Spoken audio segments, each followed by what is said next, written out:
Thank you. Hello. Hello. Hello.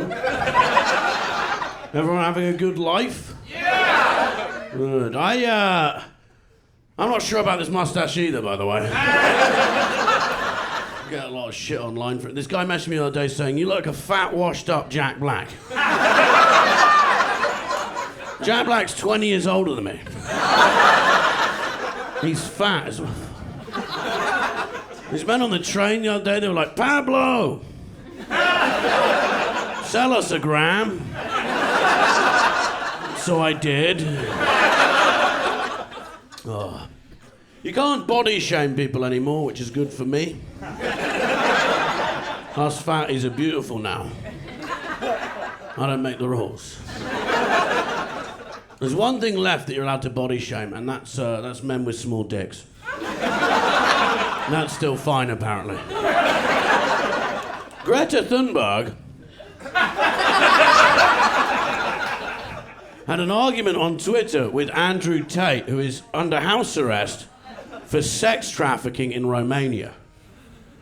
During their argument, she said to him, "You have small dick energy." She could have said, "You're under house arrest for sex trafficking in Romania." But according to Greta Thunberg, even the energy of a small dick is worse than sex trafficking.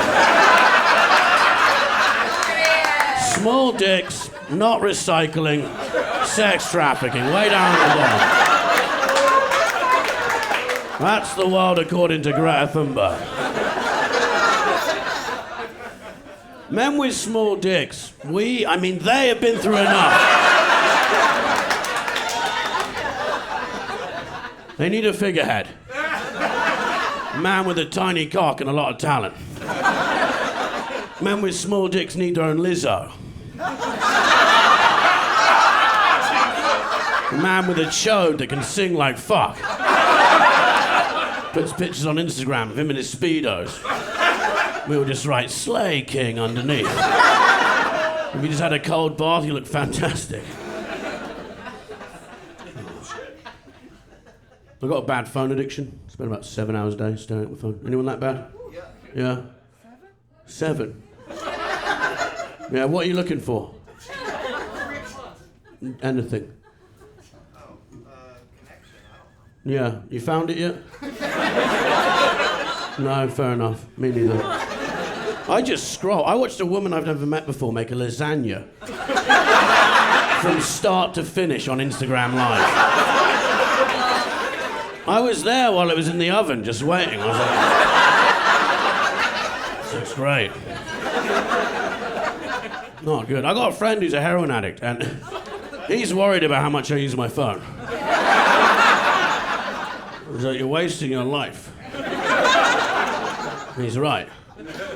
If I had 20% battery and no charger, I reckon I'd suck someone off for a charger.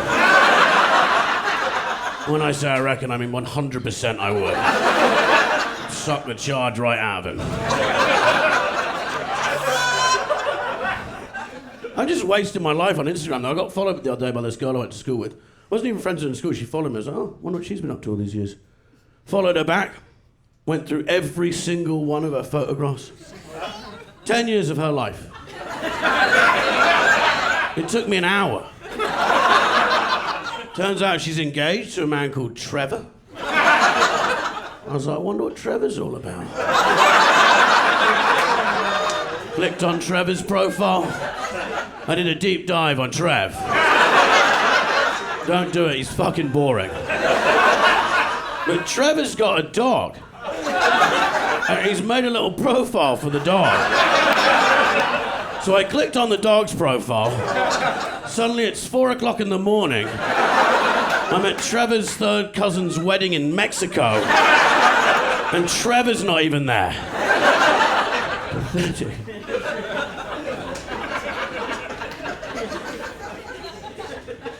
I've got this friend on Facebook, I don't really like him. Could unfollow him or unfriend him. He annoys me so much, I just check on him every day. But he's reading Richard Branson's book at the moment. He keeps sharing quotes from Richard Branson's book on Facebook. He shared one the other day. It was so stupid I memorised it. Quote from Richard Branson's book said, if someone offers you a job opportunity and you don't have the skills to do that job, just lie. Say yes. Then learn those skills on the job. I think we can learn anything from that quote from Richard Branson's book. It's never ever fly with Virgin Airlines. Maybe 9/11 wasn't a terrorist attack. The West have been blaming the wrong book.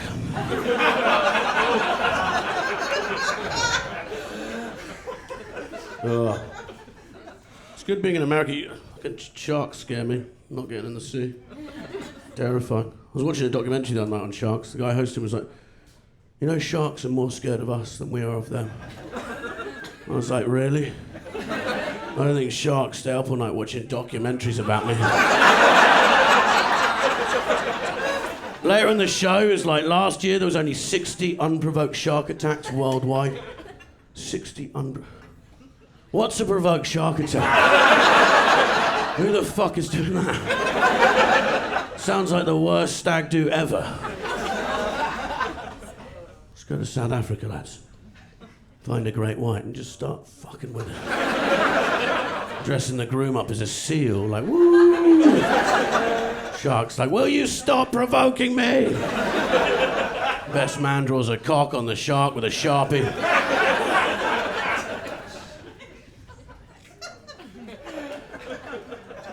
I have trouble sleeping at night.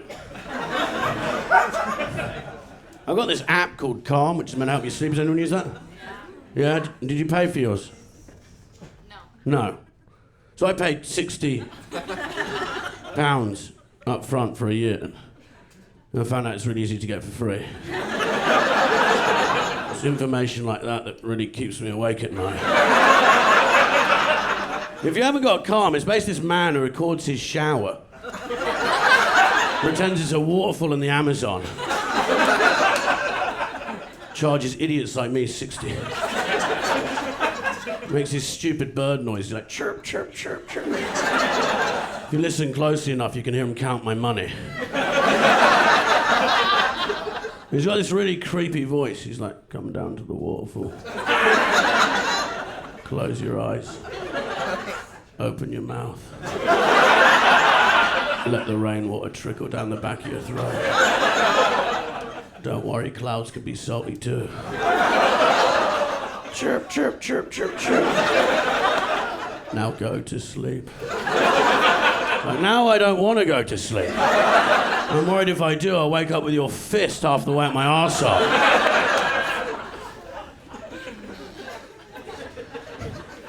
Right, I'm going to tell you a story. This is 100% true. I live in this big block of apartments in London, and there's 72 people in it. And someone made a WhatsApp group for us, so we can just hate each other more than we already do. There's these two guys, gay couple in my block of flats, who are always having these wild parties. And they messaged the group recently saying, we're gonna have a party, it might go on a bit late, so we're just giving everyone a quick heads up. It was 9 o'clock the next morning. The man who lives beneath me with his wife and kids messaged the group and said, it's 9 a.m. My wife is crying. My children haven't slept. I can smell drugs. You're a disgrace. The gay guy wrote back saying, do you know what's a disgrace, mate? You messaging me on Grindr to say that I have a nice ass and you check it out every time I walk across the courtyard. The guy's wife said, do not slander my husband. The gay guy was like, oh, I am not. He put a screenshot of the Grindr message in the 72-person WhatsApp group. The lady who lives down the corridor from me just said, guys, I don't think this is the right place to be discussing this. And I was like, no, I think this is exactly the right place to be discussing this. I've run out of lasagna to watch. Guys, I've been Red Richardson. Have a brilliant night. Thank you so much, everyone.